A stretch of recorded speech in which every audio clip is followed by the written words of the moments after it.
오늘 이 본문을 가지고요, 에벤에셀이라는 제목으로 함께 은혜를 나누기를 원합니다. 교회를 다니기 전과 교회를 다닌 후 많은 차이가 있는 것 같아요. 그리고 또 교회를 다녔지만 온전히 하나님께 자기를 맡기고 살기 전과 또 온전히 하나님께 맡기면서 산 그런 삶, 그렇게 그 전과 후는 참 차이가 있는 것 같습니다. 이렇게 한번 표현해 봤어요. 똑같은 그런 삶이지만, 똑같이 이 땅에서 살아가지만 주님을 만나기 전은 음지, 주님을 만난 후는 양지. 주님께 온전히 모든 것을 맡겼을 때는 양지, 주님께 온전히 모든 것을 맡기지 못했을 때는 음지. 그래서 저는 가끔 그렇게 표현하는데요, 제가 예수님을 만나기 전의 삶은 흑백의 삶이다. 어둠의 삶, 어둠의 그림자에서. 그렇다고 뭐 제가 주먹을 쓰거나 뭐 이런 삶을 산 건 아니고요, 어둠 속에서 살았던 그런 삶 같다. 주님을 만나고 난 다음에는 저의 삶은 흑백의 반대 뭘까요? 칼라. 칼라와 같은 그런 인생을 산다. 우리가 온전히 주님께 우리의 삶을 맡기고 주님 안에서 삶을 살면요, 우리에게는 어둠이 사라지는 줄로 믿습니다. 더 이상 흑백의 삶이 아니라 칼라의 삶을 살게 되는 줄로 믿습니다. 오늘 본문도 보면요, 그런 내용들을 지지해 주는 그런 본문인데요, 이스라엘 백성들이 현재적 상황에서는 본문이 시작될 때에는 온전히 하나님을 섬기지 못하였던 그런 모습을 갖고 있었어요. 그들은 그런 상황이었기 때문에 어두운 그런 생활을 했습니다. 항상 마음이 답답했고 불안했고, 특별히 그들에게 그런 불안을 제공했던 그 요인이 뭐였냐면, 블레셋이라는 그들하고 근접해 있는 다른 민족, 블레셋이라는 이 민족이 날마다 쳐들어와서 괴롭히는 거예요. 뭔가 좀 살만하면 그들의 것을 빼앗아 가고, 근심이 없어질만 하면 또 그들이 나타나서 자꾸 그들에게 불안하고 고통스러운 삶을 제공해 주었다는 것이죠. 오늘 본문 전에도 사무엘상 3장, 4장, 5장, 6장 이렇게 보면요, 그들은 블레셋과 전쟁을 하지만 항상 패하는 모습을 봅니다. 가서 한 번에 4천 명이 죽고, 이 전에 그 싸움에서는 어떻게 하면 블레셋을 이길 수 있을까 하고 하나님의 임재를 상징하는 언약궤를 가지고 한번 쌓아봤어요. 그렇지만 그 언약궤도 빼앗기고 자그만치 그 싸움에서 4만 명이 죽습니다. 그러니 3만 명이 죽습니다. 그러니까 얼마나 많은 사람들이 블레셋 사람들에게 도륙을 당하고 어려움을 당하는지 한번 생각해 보세요. 남자들이 전쟁터에 나가서 3만 명, 4천 명, 뭐 더 많게는 10만 명도 넘겠죠. 그렇게 많은 젊은 장정들이 죽어가면 그 민족의 분위기는 어떻겠어요? 과부들도 많고 고아들도 많고, 그렇게 고통스러운 삶을 그들이 살아가고 있었다는 것이에요. 어떻게 보면 음지와 같은 그런 삶 아닙니까? 고통스럽고 그렇게 불안한 삶을 항상 블레셋이라는 군대 때문에, 블레셋이라는 민족 때문에 그들이 살 수밖에 없었던 것이죠. 그런 상황 가운데서 오늘 본문의 그 7장 2절에 보면 소망을 볼 수 있는 한 표현을 보는데요, 우리 2절 같이 한번 읽어볼게요. 2절 시작. 기랏 여아림에 들어간 날부터 20년 동안 오래 있은지라 이스라엘 온 족속이 여호와를 사모하니라.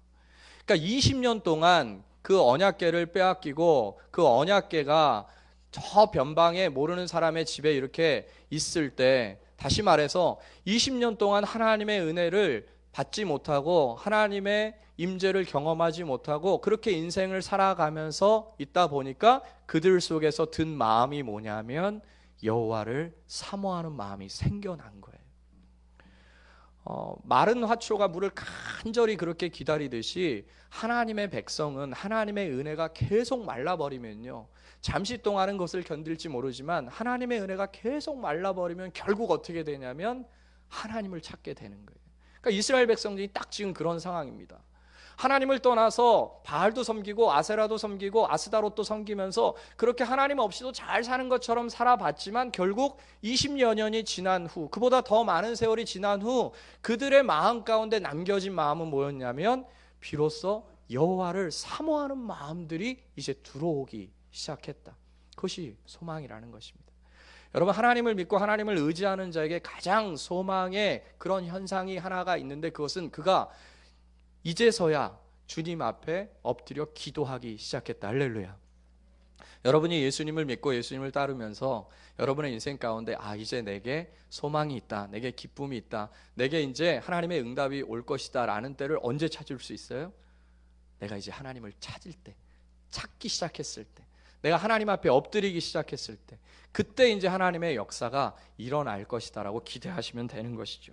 바로 그러한 때에 3절에 사무엘이, 하나님의 신실한 선지자 사무엘이 이스라엘 백성들에게 이렇게 이야기합니다. 우리 3절 한번 다시 읽어볼게요. 시작.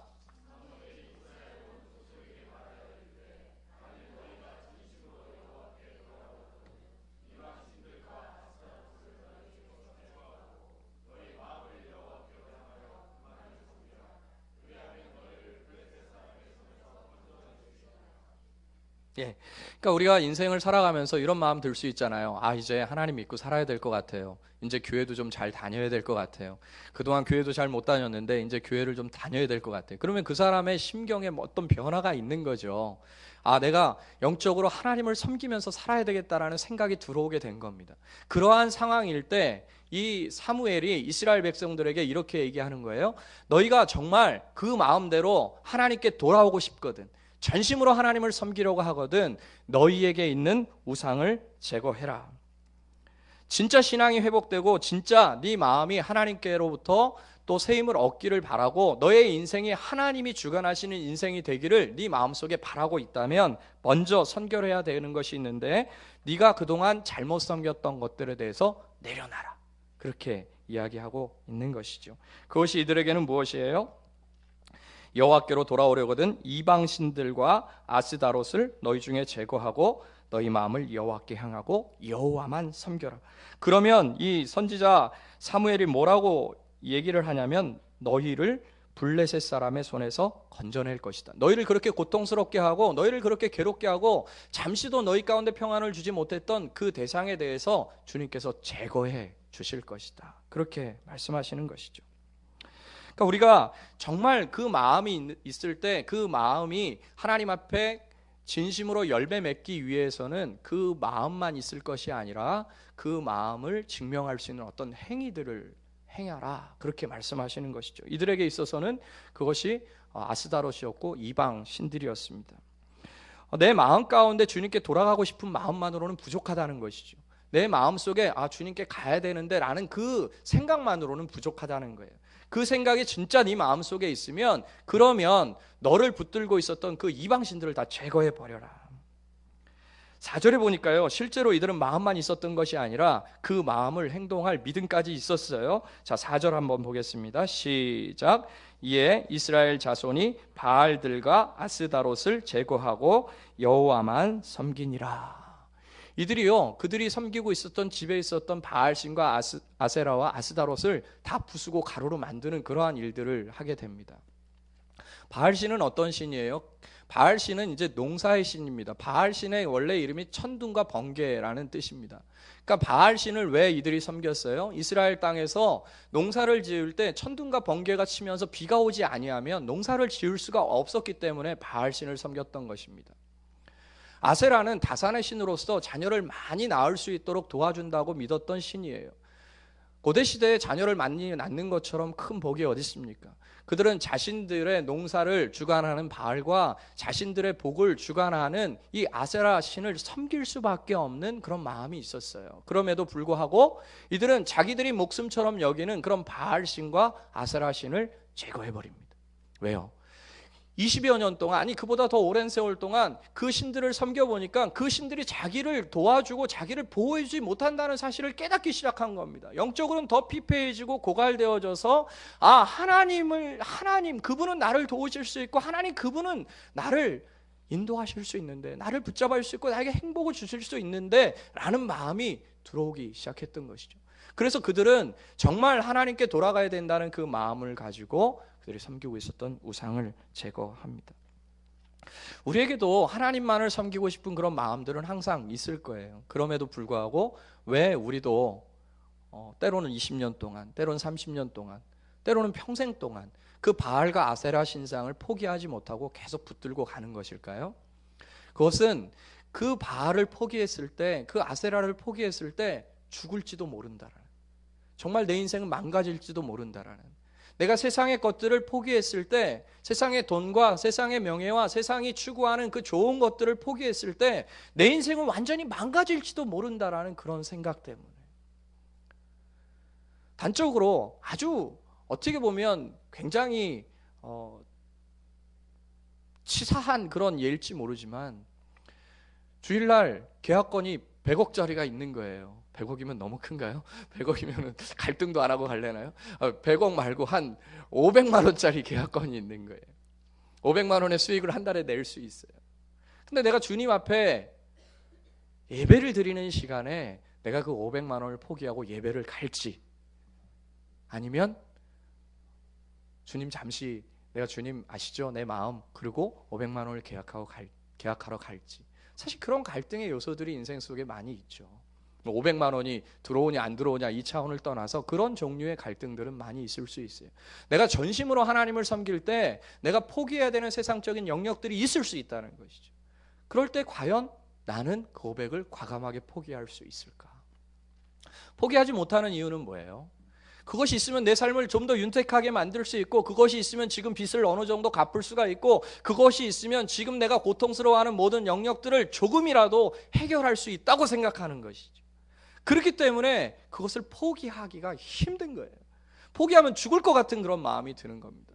어떻게 보면 그것을 합리화시켜서 이것은 하나님이 주신 절호의 기회다라고 생각하고 그것을 선택하게 되는 것이죠.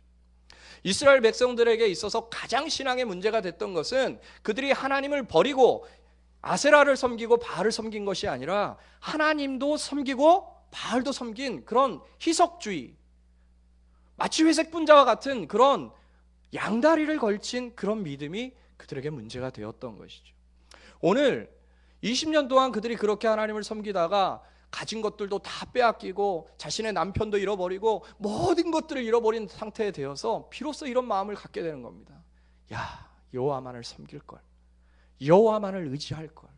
그런 상황일 때 이 선지자 사무엘이 그렇게 얘기한 거예요. 너희 마음에 진짜 하나님을 섬기려고 하는 마음이 들어왔다면, 진짜 내가 교회 이제 열심히 다니고 진짜 내가 하나님만을 온전히 섬겨야 되겠다는 마음이 든다면 아세라 제거하고 바알 제거해라. 그러면 하나님께서 너희들을 그토록 고통스럽게 했던 블레셋을 제거해 주실 것이다. 이들은 그 말씀을 믿은 거죠. 그리고 실제적으로 그들이 의지하고 있었던 바알 신과 아세라 신을 찍어 없애버립니다. 그리고요, 그들은 한 걸음 더 나아가서, 그러다 보니까 주님 앞에 나아가 예배 드리고 싶은 거예요. 예배 드리면서 회개하면서 예배를 드리는데요, 5절 6절 같이 한번 읽어볼게요. 5절 6절, 7장 5절 6절 시작. 사무엘이 이르되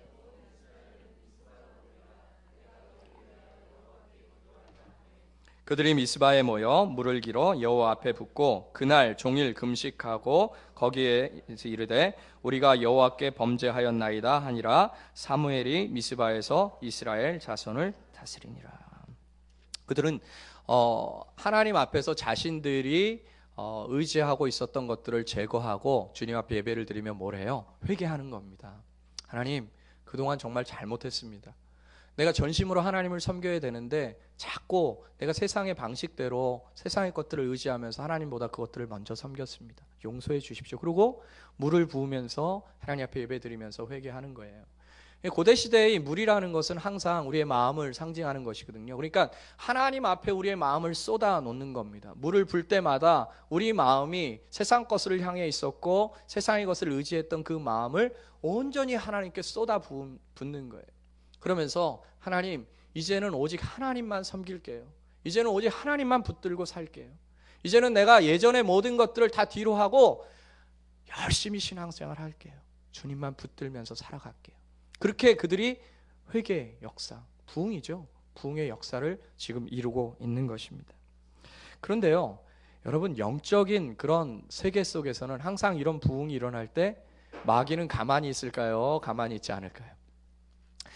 뭐 정확한 그런 예가 될지는 모르겠지만 제가 학생 때 수련회 가서 정말 많이 은혜를 받았거든요. 왜 학생 때는 감성이 또 예민하잖아요. 그러니까 막 가가지고 그때 수련회 때는 막 5박 6일에 요즘처럼 이렇게 짧게 가는 거 아니고 5박 6일 동안 아이들을 몰아놓고 막 하나님 말씀으로 막 가르치고 막 그러니까 얼마나 은혜가 돼요. 그리고 막 눈물 콧물 흘리고 그렇게 막 얘기하고 하나님 내가 다시는 범죄하지 않겠습니다. 하나님 내가 다시는 그러지 않겠습니다. 그래서 막 얘기하고 딱 집에 돌아와요. 그러면은 집에 누가 있어요? 저희 어머니, 저희 가족들이 저를 긁기 시작하는 거예요. 긁으면서 이제 화를 내게 하는. 처음에 한두 번은 참아요. 그래, 은혜 받았으니까 참자 하다가 너는 어떻게 세상을 그렇게 사냐 막 이제 그렇게 긁기 시작하면 그냥 버럭 화를 내면서 모든 것을 다 은혜를 잃어버리게 되죠. 정확한 예는 아닐지 모르지만 여러분 기억하세요. 항상 주님 앞에 은혜 받고 신앙생활을 열심히 하고 주님 앞에 그렇게 나아가려고 할 때 마귀는 우리를 가만히 두지 않죠. 그 신앙을 깨트리기 위해서, 무너뜨리기 위해서 수단과 방법을 가리지 않고 우리를 공격하는 거예요. 지금도 마찬가지입니다. 블레셋 군대가 이들이 미스바 광장에서 그렇게 회개하고 주님 앞에 돌이켰다는 소식을 듣습니다. 그리고 그들이 기회는 이때다 그러면서 와서 그들을 치러 올라오게 돼요. 한번 보세요. 7절 한번 읽겠습니다. 7절 시작. 이스라엘 자손이 미스바에 모였다 함을 블레셋 사람들이 듣고 그들의 방백들이 이스라엘을 치러 올라온지라 이스라엘 자손들이 듣고 블레셋 사람들을 두려워하여. 두렵죠. 그들은 여태까지 얼마나 블레셋한테 당했습니까? 얼마 전에도 3만 명이 죽었어요. 그러니 이들은 지금 하루를 금식한 상태예요. 그들은 무기도 갖고 있지 않았고 그들은 한 곳에 몰아져 있습니다. 그야말로 도간에 든 쥐죠. 그러니까 두려움이 당연히 이들 마음 가운데 들어오게 될 것이에요. 그런데 이들의 마음속에 두려운 마음이 들어올 수 있어요. 그럴 때 이들은 그 두려움 때문에 또 바알을 섬기고 또 아세라를 섬기고 아스다롯을 섬긴 게 아니고 이들은 지금 은혜가 충만한 상태에 있기 때문에 그 두려움을 믿음으로 극복해냅니다. 한번 8절 한번 보세요. 8절 같이 읽겠습니다. 시작. 이스라엘 자손이 사무엘에게 이르되 당신은 우리를 위하여 우리 하나님 여호와께 쉬지 말고 부르짖어 우리를 블레셋 사람들의 손에서 구원하시게 하소서. 할렐루야. 이들이 만약에 은혜가 없었다면 이들은 당장에 뿔뿔이 흩어져서 산으로 들로 강으로 도망갔을 것이에요. 블레셋 군대의 그 칼을 피해서 이들은 혼비백산하며 생명을 보존하기 위해 도망갔을 것입니다. 그런데 이들은 지금 어떻게 사무엘에게 이야기하냐면 사무엘을 원망하고 사무엘에게 욕하지 않습니다. 우리를 다 죽이려고 이 한 곳에 모았냐? 우리는 지금 하루 동안 금식하고 싸울 힘도 없다. 이렇게 이야기하지 않아요. 당신이 우리를 위해서 여호와께 기도해 주십시오. 여호와가 블레셋의 손에서 우리를 구원하실 수 있도록 그렇게 해 주십시오. 왜 그래요? 이들은 마음을 결단한 거예요. 내게 그런 어려움이 온다 할지라도 내게 그런 공격이 온다 할지라도 나는 이제 여호와만 믿겠다. 나는 죽더라도 이 자리에서 죽더라도 여호와만을 신뢰하겠다. 여호와께서는 그런 믿음을 갖고 나아갈 때 나를 반드시 건져주실 거다라는 그 믿음을 이들이 갖기 시작한 것이죠. 우리 하나님 싸워주셨을까요? 안 싸워주셨을까요? 싸워주시지 않았다면 우리가 하나님을 믿을 이유가 하등의 이유가 없겠죠. 우리 하나님은 그 상황 속에서 싸워주신 거예요. 한번 보세요. 우리 10절 한번 읽겠습니다. 10절 11절 시작. 사무엘이 번제를 드릴 때에 블레셋 사람이 이스라엘과 싸우려고 가까이 오매 그날에 여호와께서 블레셋 사람에게 큰 우레를 발하여 그들을 어지럽게 하시니 그들이 이스라엘 앞에 패한지라. 이스라엘 사람들이 미스바에서 나가서 블레셋 사람들을 추격하여 뱃갈 아래에 이르기까지 쳤더라. 그들은 칼도 갖고 있지 않았을 거예요. 그들은 힘도 없습니다. 그런데 그들은 미스바에서 나가서 뱃갈 아래까지 그 국경선 끝까지 이 블레셋 군대를 치면서 승리하게 됩니다. 그들이 전심으로 하나님을 섬기니까 그들이 진짜 마음만이 아니라 그들이 붙잡고 있었던 그 아세다롯을 부수고 바알을 가루로 만들고 하나님 앞에 물을 부으면서 금식하며 그렇게 자신을 정결하게 하니까 하나님께서 그들을 위해서 일하시기 시작한 것이죠. 하나님은 하나님을 전심으로 찾는 자에게 능력을 베푸신다고 약속하셨어요. 하나님은 온 땅을 두루 감찰하사 전심으로 자기를 찾는 자를 향하여 은혜를 베푸신다고 약속하셨어요. 이들이 바로 그런 자들 아닙니까? 하나님이 지금 온 땅을 두루 감찰하사 저 미스바 땅에서 전심으로 하나님을 의지하고 하나님을 붙드는 자들을 발견하신 거예요. 그리고 그들에게 은혜를 베푸시는 것이죠. 전쟁은 우리에게 속한 것이 아닙니다. 전쟁은 하나님께 속한 것이에요. 우리가 우리를 덮고 있는 구름을 움직일 수는 없어요. 우리가 할 수 없는 영역들이 있다는 것이에요. 우리가 할 수 있는 것들도 있으나 이 세상은, 아니 영적인 세계 속에서는 우리가 할 수 있는 것이 없어요. 오직 하나님만이 하실 수가 있는 것이죠. 우리가 우리를 덮고 있는 어둠의 구름들을 옮겨가게 할 수는 없다는 것이에요. 우리의 어두운 구름을 옮겨갈 수 있는 부분은, 우리의 모든 인생의 음지를 양지로 바꾸실 수 있는 분은, 우리의 모든 흑백을 칼라로 바꿔내실 수 있는 분은 여호와 하나님 한 분뿐이다. 할렐루야. 그 하나님께서 우리의 인생을 바꾸실 수 있다는 거예요. 이들은 어떻게 그들을 수십 년 동안 괴롭혔던 블레셋을 이길 수가 있었어요? 비로소 그들을 묶고 있었던 사슬과 같았던 그 블레셋에서 해방될 수 있었습니까?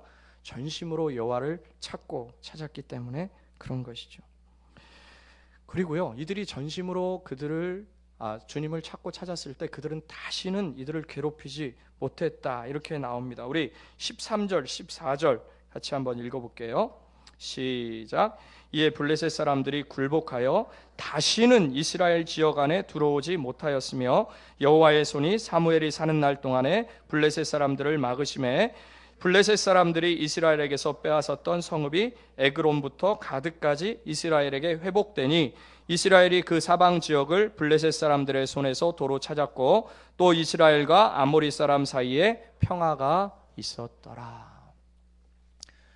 여기에 정말 그 사모하고 사모할 만한 단어 표현이 있어요. 다시는 블레셋 군대가 못 들어온 거예요. 그 6장까지는요 심심하면 쳐들어오는 거예요. 뭐만 농사만 지면 어떤 표현이 나오냐면 블레셋 군대가 추수할 때쯤 돼서 들어와서 다 가져가 버리는 겁니다. 열심히 내가 일한 것들을 다 가져가 버리고 내가 숨겨놔도 그것을 다 찾아내는 거예요. 하다못해 내가 정말 타작마당해서 그것을 하면 다 빼앗아 가니까 포도 줍틀에서 그것을 밟아도 빼앗아 가버리는 거예요. 내가 아무리 숨기려고 해도 저것들이 다 빼앗아 가는 거예요. 그런데 하나님 앞에 전심으로 바뀌어지니, 전심으로 하나님을 섬기니 다시는 빼앗기지 않더라. 할렐루야. 여러분, 성 어거스틴이라는 유명한 신학자요 또 철학자가 있는데요, 이 성 어거스틴은 하나님을 만나기 전에는 너무나 괴로운 인생을 살았어요.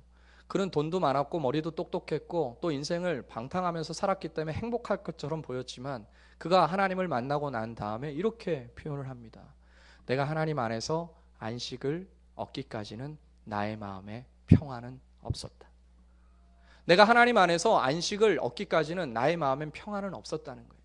나에겐 돈도 있었고 나에겐 지식도 있었고 나에게는 많은 방탕할 수 있는 여자들도 있었지만 내가 하나님 안에서 안식을 누리기 전까지는 나는 참된 평화가 없었다. 이들도 마찬가지입니다. 이들이 정말 진심으로 하나님께 자신을 바치고 헌신하기 전까지는 블레셋을 이길 수가 없었죠. 블레셋이 있는 한 그들의 마음엔 평화가 없습니다. 안식이 없어요. 한번 보세요. 14절 마지막. 그 사방 지역을 블레셋 사람들의 손에서 도로 찾았고 또 이스라엘과 아모리 사람 사이에 무엇이 있어요? 평화가 있습니다. 이스라엘이 하나님 앞에 온전히 돌아오니 이스라엘을 대적할 자가 없는 것이고 그들 가운데는 평안이 주어지게 된 것이죠. 오늘 본문에는 에벤에셀이라는 단어가 나오는데요. 여러분, 에벤에셀, 신원 에벤에셀. 예, 그들이 이제 신원이 기독교 기업이잖아요. 그래서 에벤에셀이라는 단어를 쓰는데요. 에벤에셀이라는 단어가 성경에 오늘 이 본문에 나옵니다. 우리 12절 같이 한번 읽어볼게요. 시작. 사무엘이 돌을 취하여 미스바와 센 사이에 세워 이르되 여호와께서 여기까지 우리를 도우셨다 하고 그 이름을 에벤에셀이라 하니라. 에벤에셀 그 앞에 보면 작은 일이 있죠. 그 작은 일 괄호치고 그거가 이제 오른쪽 성경 아래 보면은 뭐라고 기록되어 있어요? 예, 도움의 돌. 에베네셀의 뜻이 도움의 돌이라는 뜻입니다. 사무엘이 그 에베네셀 그 돌을 세우면서 이렇게 얘기하는 거예요. 자, 여기까지 하나님이 우리를 도왔다. 여기까지. 그 여기까지는 바로 국경선입니다. 그들이 빼앗겼던 모든 땅들을 다 회복하고 여기까지. 자, 여기까지 하나님이 너희를 도우셨다 하면서 그 돌을 세우신 것이죠. 이 여기까지는 어디까지일까요? 저는 이렇게 봅니다. 이스라엘 백성이 하나님을 의지한 데까지. 이스라엘 백성이 하나님을 의지한 만큼까지. 이스라엘 백성이 바알 신과 아세라 신을 박살낸 거기까지 도우시는 거예요. 많은 사람들이 예수님을 만나고도 여전히 흑백의 인생을 살아가고, 많은 사람들이 예수님을 만나가면서도 하나님은 나에게 응답하시지 않는다라고 생각하고, 많은 사람들이 예수님을 만났음에도 불구하고 선 어거스틴이 말한 대로 자기에게 돈이 없고 지식이 없고 명예가 없는 것으로 괴로워하는, 참된 안식을 추구하지 못하고 참된 안식을 누리지 못하고 살아가는 이유는 무엇일까요? 그들은 에벤에셀의 그 돌을 경험하지 못하는 것입니다. 내가 전심으로 정말 주님을 위해서 내 마음과 내 모든 삶을 주님 앞에 올려드렸을 때 겪게 되는, 만나게 되는 그 응답을 경험하지 못한 것이죠. 그러나 여러분들은 다 경험하신 줄로 믿습니다. 여러분, 2014년도 어디까지 여러분을 하나님은 도우셨습니까? 2014년도에 여러분의 경계의 돌, 도움의 돌 에베네셀은 어디에 세워져 있습니까? 2014년 마지막 주일 예배를 드리면서 과연 하나님은 나를 어디까지 도우셨는가? 나의 에베네셀은 어디에 있는가? 오늘 말씀에 비춰보면 내가 2014년 동안 하나님 앞에 전심으로 나아간 만큼, 우리 하나님의 자비는 풍성하셔서 하나님을 전심으로 의지하고 하나님을 전심으로 붙드는 자를 절대로 외면하지 아니하십니다. 그분은 항상 그분의 손에 에베네셀이 들려 있는 것이죠. 도움의 돌이 들려 있는 것이에요. 이 에베네셀의 돌은 각자의 삶에 다 경계가 다를 것이라고 봅니다. 어떤 사람은 요만큼의 경계에 에베네셀의 돌을 세운 것이고, 어떤 사람은 이만큼의 경계에 에베네셀의 돌을 세워놨을 것이에요. 다시 말해서 어떤 사람은 예수님을 믿고도 여전히 양지는 조금이고 음지가 많은 사람이 있는 반면에, 어떤 사람은 온전히 하나님 앞에 헌신하고 순전해서 자신의 삶에 음지는 거의 보이지 않고 양지가 가득한 것을 보게 된다는 것이죠. 누가 하나님 앞에 이 에베네셀의 돌을 넓은 경계 속에 갖다 놓을 수가 있을까요? 오늘 사무엘이 이 자리에서 설교한다면, 너희가 전심으로 여호와 앞에 나오려고 한다면 너희들의 바알, 너희들의 아세라, 아스타롯을 제거하고 여호와만 섬겨라. 그리하면 너희들의 에베네셀의 돌은 너희들을 괴롭히는 블레셋을 뛰어넘어 그 자리에 세우게 될 것이다. 이 말씀이 2014년도 마지막을 보내는 이 한 주간에 우리 마음의 소망이 되었으면 좋겠고요. 다가오는 2015년도엔 우리의 에베네셀의 돌이 더 넓게, 더 멀리 그곳에 세워질 수 있는 소망을 가지며 주님 앞에 나아가는 저와 여러분, 이 새벽교회가 되기를 예수님의 이름으로 축복합니다. 같이 한번 기도하겠습니다. 우리 찬양 한 곡 하고요, 기도할게요.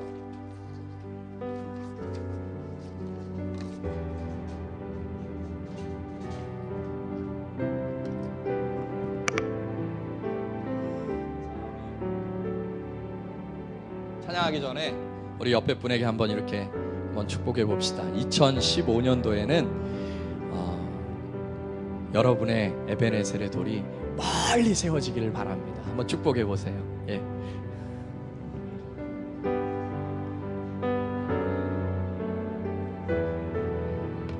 네. 우리 하나님께서도 소망하실 것입니다. 우리가 그러기 위해서 이 찬양 한번 하고 한번 기도합시다. 내가 주인 삼은 모든 것 내려놓고, 그럴 때 주님께서 우리와 동행하셔서 우리의 모든 문제 속에 우박을 내리시고 모든 것들을 파해 가실 줄로 믿습니다. 같이 한번 이 찬양하고 기도하겠습니다. 내가 주인 삼은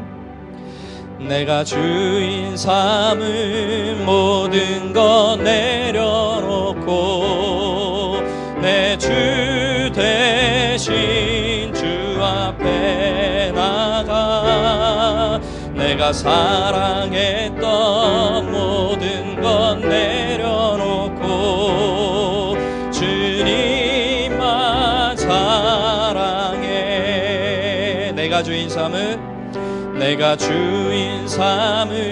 모든 것 내려놓고 내 주 되신 주 앞에 나가 내가 사랑했던 모든 것 내려놓고 주님만 사랑해.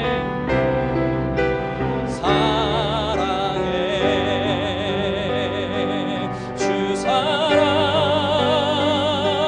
거친 풍랑에도 깊은 바다처럼 나를 잠잠케 해. 아멘. 주 사랑 내 영혼의 반석 그 사랑 위에 서리. 주 사랑 거친 풍랑에도 깊은 바다처럼 나를 잠잠케 해. 주 사랑 내 영혼의 반석 그 사랑 위에 서리. 그 사랑 위에 그 사랑 위에 서리. 그 사랑 위에 서리. 그 사랑 위에 서리. 우리 그 사랑 위에 섭시다. 같이 한번 기도하겠습니다. 주님은 자비로우신 분이에요. 우리에게 복 주시기를 원하시는 분입니다. 우리 그것을 오해하지 맙시다. 주님은 언제나 우리에게 은혜를 베푸시기를 원하세요. 오늘도 지금도 주의 은혜는 유효합니다. 이 시간 한번 기도할 때 하나님, 내가 2014년도 나의 지경을 이렇게 넓혀주신 것 고맙습니다. 주님, 혹시 아직까지도 나의 인생에는 주님만 섬기지 않고 그 사랑 위에 서지 않고 다른 것에 서 있는 나의 발걸음은 없습니까? 때론 그것이 돈일 수도 있고요, 때론 명예일 수도 있고, 때론 자식일 수도 있고, 때론 가족일 수도 있고, 혹은 또 제가 말씀드리지 않은 어떠한 것일 수도 있어요. 그것은 여러분만 아실 겁니다. 아니, 여러분과 하나님만 아실 거예요. 그러한 것들 혹시 있다면 2014년도가 가기 전에 제가 그것을 제거할 수 있도록 도와주시고, 그리고 주님 앞에 나아가 진심으로 주님만을 섬기고 주님만을 바라고 타협하지 않는 신앙을 가지고 그렇게 살아갈 수 있도록 도와주십시오. 그래서 내 인생을 괴롭히고 있는 블레셋이 다시는 나를 침범하지 못하고 내 안에 진정한 하나님의 평강이 그렇게 칼라와 같은 삶이 펼쳐질 수 있도록 주님 도와주십시오. 내 마음 가운데 하나님 나라 임할 수 있도록 같이 한번 우리 조용히 주님 앞에 기도하고요, 제가 기도하고 마치도록 하겠습니다. 기도하겠습니다.